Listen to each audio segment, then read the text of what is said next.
Non ne so niente, con me non ha parlato nessuno e quindi io continuo naturalmente a lavorare a Belluno e a Padova. Il suo nome era stato dato in pole position per l'assessorato chiave della nuova giunta regionale che il presidente Alberto Stefani si appresta a nominare, quello alla sanità.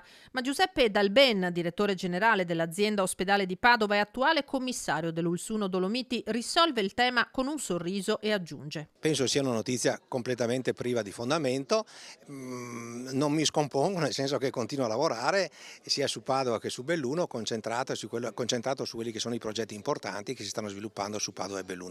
L'ho letta anch'io questa cosa, ci ho fatto una risata sopra.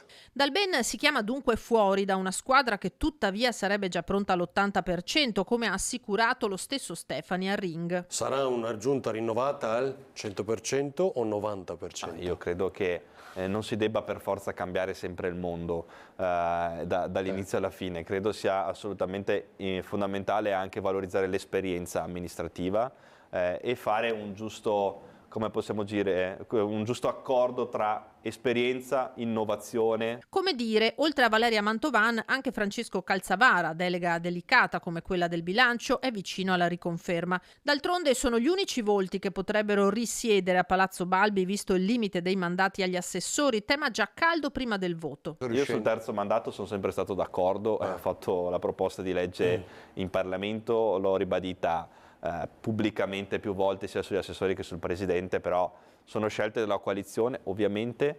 In questo momento non stiamo parlando di questo, stiamo parlando ovviamente della composizione di una giunta di qualità e faremo le scelte migliori. Ma non c'è solo la giunta, cruciali saranno le nomine dei presidenti di commissione, mentre sul fronte gruppi consiliari Stefani apre all'ipotesi dello sdoppiamento del Carroccio. Diciamo che in Consiglio regionale ci sono sempre stati due gruppi da noi, no? Sì. Quindi non sarebbe una novità.